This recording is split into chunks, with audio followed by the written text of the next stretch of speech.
안녕하세요. 6월 11일 손으로 묵상 함께 나누도록 하겠습니다. 마음을 달다 라는 제목인데요.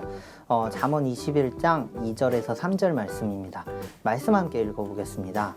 사람의 행위는 자기의 눈에는 모두 옳게 보이나 주님께서는 그 마음을 꿰뚫어 보신다.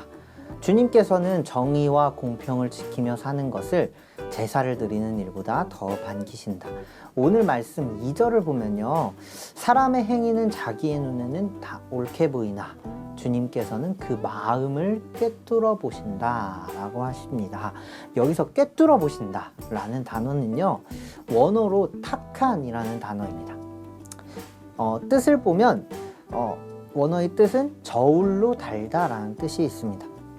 무언가 무게를 재거나 할 때 우리는 달다라는 단어를 쓰죠. 그것처럼 하나님은 우리의 마음을 달아보는 것입니다. 더 쉽게 말하면 우리 마음의 동기를 평가한다는 것이죠. 사람은 겉으로 보이는 것만 보고 저 사람은 저렇구나 라고 하지만 하나님은 그런 겉에 보이는 그 행위만 보는 것이 아니라 그 행위를 한 동기까지 보신다는 것이죠. 동기의 이유를 평가하십니다. 3절 말씀을 이어서 보면요, 주님께서는 정의와 공평을 지키며 사는 것을 제사를 드리는 일보다 더 반기신다 라고도 하십니다. 군대에 있을 때 가장 힘든 훈련 중에 하나가 뭔지 아십니까? 바로 행군입니다. 행군을 하면 몇십 킬로를 걸어서 가야 합니다. 근데 그냥 걸어가는 것이 아니죠. 뭘 메고 가나요? 군장을 메고 갑니다. 또 총을 메고 갑니다. 군장은 이렇게 생겼는데요, 이 안에 어떤 게 들어가냐면 무거운 천막도 들어가고 모포도 들어가고 옆에 수통도 달아야 되고 야전삽도 달아야 되고 그리고 그 안에 먹을 수 있는 것도 달아야 되고 겨울이면 침낭도 달아야 되고 여러 가지 이렇게 달아야 합니다. 이것들은 다 생존에 필요한 것들이죠. 그런데 다 넣고 나면은 무게가 굉장히 무거워요. 저같이 또 이렇게 조그만 사람들은요, 군장을 매는 것인지 군장이 저를 메고 다니는 것인지 모를 정도로 진짜 크고 무겁습니다.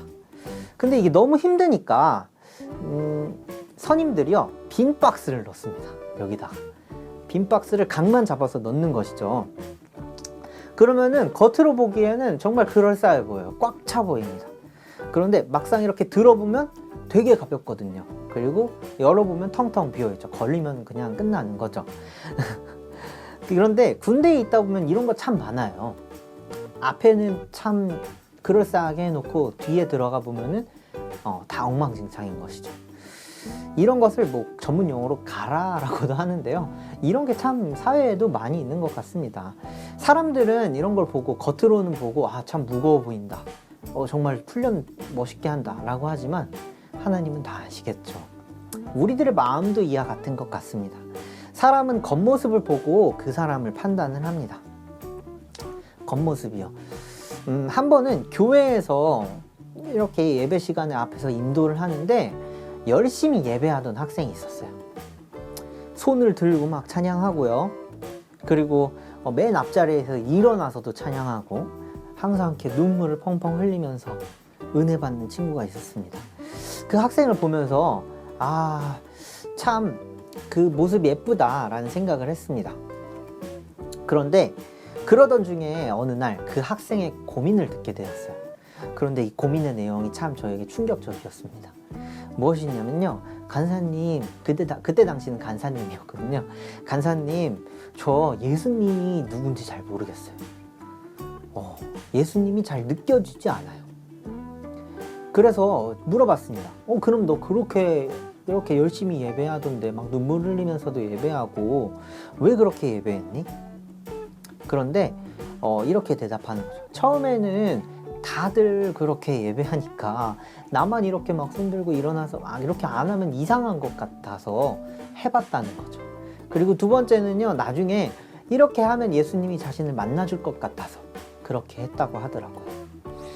보이기에는요, 이렇게나 열심히 예배하던 학생이었는데 은혜 받은 것처럼 보이던 아이가 사실은 전혀 그렇지 않았던 거죠.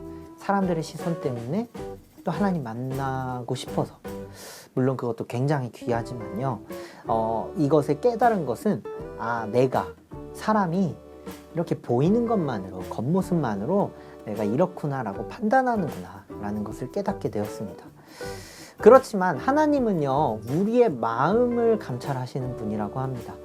우리의 형식적인 예배가 아니라 또 우리 삶에서 정의와 공평을 지키는 것을 좋아하시는 분이라고 합니다.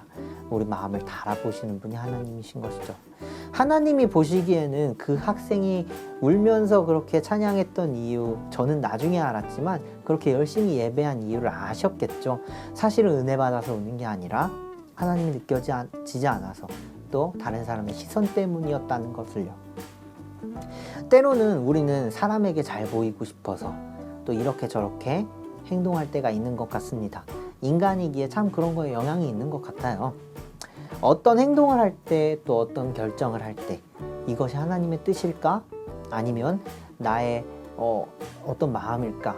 하는 그 기준은요, 하나님이 우리를 바라보시는 것처럼 내 마음을 탁안해 보는 것입니다. 내 마음을 달아보는 것이죠. 내 마음의 동기를 판단해 봤을 때 내가 이 행동을 왜 하지? 나의 만족, 나의 유익을 위해서? 아니면 진짜 하나님의 나라를 위해서? 하나님의 뜻을 위해서? 이것을 내 마음 깊숙한 곳을 돌아보는 것입니다. 그것도 사실 쉽지는 않지만 기도하면서 이 일들을 해나가시길 바랍니다. 그리고 인간적인 마음을 접고 하나님을 위해 결정할 수 있는 여러분의 하루 되시기를 소망합니다. 함께 기도하시겠습니다. 하나님, 우리가 하나님 앞에서 코람데오 하게 하여 주시옵소서. 하나님 앞에서 나의 마음을 돌아보고 나의 마음을 달아보아서 정직하고 공평하게 행동할 수 있도록 주님 도와주시옵소서. 나의 삶이 그래서 하나님 보시기에 또 다른 사람들 앞에 또 부끄럽지 않은 그런 하루, 그런 삶이 될 수 있도록 주님 인도하여 주시옵소서. 감사드립니다. 예수님의 이름으로 기도했습니다. 아멘. 하늘에 계신 우리 아버지여, 이름이 거룩히 여김을 받으시오며 나라의 임하옵시며 뜻이 하늘에서 이룬 것 같이 땅에서도 이루어지이다. 오늘날 우리에게 일용할 양식을 주옵시고 우리가 우리에게 죄 지은 자를 사하여 준 것 같이 우리의 죄를 사하여 주옵시고 우리를 시험에 들게 하지 마옵시며 다만 악에서 구하옵소서. 대개 나라 권세 영광이 아버지께 영원히 싸움나이다. 아멘.